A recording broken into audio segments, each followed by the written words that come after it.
হয় নিশ্চয়কৈ ক'ব লাগিব যে অসমৰ চাহ জনগোষ্ঠীৰ মাজৰ অন্যতম গোষ্ঠী হৈছে আপোনাৰ ভূঞা জনগোষ্ঠী আৰু এই ভূঞা জনগোষ্ঠীয়ে আচলতে আজি তেওঁলোকৰ যি ২৪তম প্ৰতিষ্ঠা দিৱস সেই প্ৰতিষ্ঠা দিৱস আচলতে তেওঁলোকে চুঙি বাগানত আয়োজন কৰিছে আৰু মই সামূহিক পৰিৱেশ দেখুৱাবৰ কাৰণে মোক সতীৰ্থক অনুৰোধ কৰিছোঁ আচলতে কিদৰে তেওঁলোকে আজি যি ২৪তম তেওঁলোকৰ প্ৰতিষ্ঠা দিৱস সেই প্ৰতিষ্ঠা দিৱস এক প্ৰকাৰে সুন্দৰভাৱে তেওঁলোকে আৰম্ভ কৰিছে আৰু পুৱাৰ পৰা আচলতে বাৰেৰহণীয়া সাংস্কৃতিক শোভাযাত্ৰাৰ আৰম্ভ কৰা এই অনুষ্ঠান ইতিমধ্যে তেওঁলোকৰ মুকলি সভা আয়োজন হৈ আছে আৰু মুকলি সভাত আচলতে যথেষ্ট শৈক্ষিকতা দিশত তেওঁলোকে আচলতে ভাষণ প্ৰদান কৰা পৰিলক্ষিত হৈছে।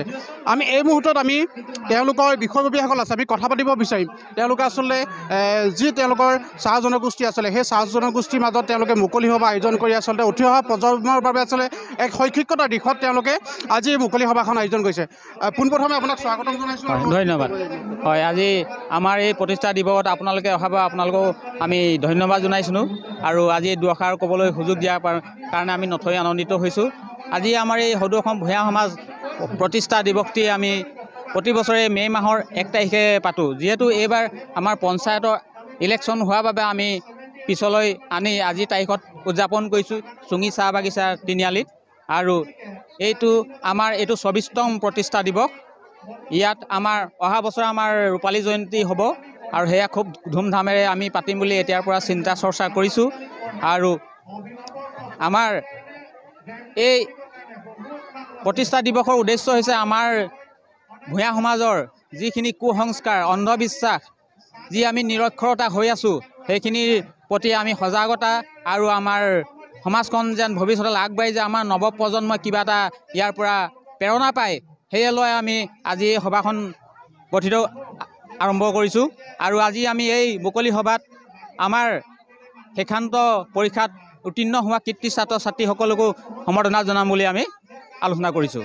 আচলতে সুন্দৰ কথা তেওঁ কৈছে যিহেতু চাহ জনগোষ্ঠীৰ মাজত বিভিন্ন প্ৰকাৰে আচলতে তেওঁলোকৰ যি ভুল প্ৰতিশ্ৰুতি বা তেওঁলোকৰ যি ডাইনী হত্যাই হওক বা অন্যান্য যিকোনো আপোনাৰ মানে ঘটনাই হওক তেওঁলোকে আচলতে এই আজি শৈক্ষিকতাৰ দিশত এই সজাগতাখন তেওঁলোকে ৰাখিছে আৰু যি প্ৰকাৰে আচলতে তেওঁলোকৰ শিক্ষাৰ ক্ষেত্ৰত চাহ জনগোষ্ঠীৰ লোকসকল আগবাঢ়িছে সেইসকলক আচলতে তেওঁলোকে এক সুন্দৰভাৱে তেওঁলোকে প্লেটফৰ্ম দিছে বুলি ক'ব লাগিব কিয়নো তেওঁলোকক সমাজৰ আগত তেওঁলোকক চিনাকি কৰাইছে তেওঁলোকক উৎসাহ প্ৰেৰণ কৰিছে। অন্য এজন ব্যক্তি আছে আমি তেওঁৰ লগত কথা পাতিব বিচাৰিম যদি সম্ভৱ হয় কি ক'ব এই মুহূৰ্তত? যিহেতু আমাৰ এই ২৩তম প্ৰতিষ্ঠা দিৱস ভূঞা সমাজৰ যি প্ৰতিষ্ঠা দিৱস আমি পাতিবলৈ লৈছোঁ যিহেতু আমি ভূঞা সমাজৰ গৌৰৱ এটা কৰোঁ যে আমি ভূঞা সমাজ বুলি যিহেতু সদৌ অসম ভূঞা সমাজ জিন্দাবাদ। আচলতে এতিয়া যি আপোনালোকৰ নিযুক্তি হৈছে আপোনালোকৰ মাজৰ কিন্তু যথেষ্ট ল'ৰা কিন্তু এতিয়া নতুনকৈ যি নিযুক্তি হৈছে তাত পোৱা পৰিলক্ষিত হৈছে এই বিষয়ে উঠি অহা প্ৰজন্মক আৰু কি ক'ব?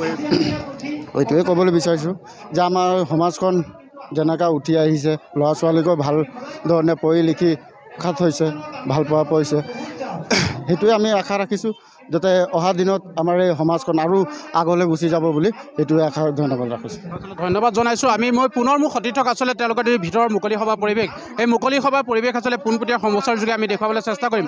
এক সুন্দৰ পৰিৱেশ বুলি ক'ব লাগিব বাৰেৰহণীয়া সংস্কৃতিয়ে তেওঁলোকৰ কলা সংস্কৃতি আচলতে পুৱাৰ ভাগৰে তেওঁলোকৰ যি শোভাযাত্ৰা আছিলে সেই শোভাযাত্ৰা তেওঁলোকে আয়োজন কৰিছিলে আৰু পৰৱৰ্তী সময়ত তেওঁলোকে আচলতে যি এই শৈক্ষিকতা মুকলি সভা আয়োজন কৰিছে সেই মুকলি সভাৰ সামগ্ৰিক পৰিৱেশ মোৰ সতীৰ্থক দেখুৱাবলৈ অনুৰোধ কৰিম। আজি যেনেকৈ আছিলে কালিও আপোনালোকৰ মানসিকতা এইটোৱে আছে তেতিয়াহ'লে এই সভাখন উপস্থিত থকাটো আপোনালোকৰো হানি আছে আমাৰো নষ্ট হ'ব। গতিকে আমি কথাবিলাক শুনাৰ পাছত আমি কাৰ্যকৰী কৰিব লাগে সময় কম আছে কাৰণ আজিৰ ডেটত আমি চাই আছোঁ যে য'ত 90% আহি গ'ল মেট্ৰিকত 90% পালে মানে ভাল ৰিজাল্ট কিন্তু আমি ক'ত লাগি আছোঁ 60% হ'লেতো ভাল ৰিজাল্ট কিন্তু আজি আমি পাইছোঁ 60% বহুত ল'ৰা ছোৱালী আছে আজি পাছ কৰি এনে গৈ আছে।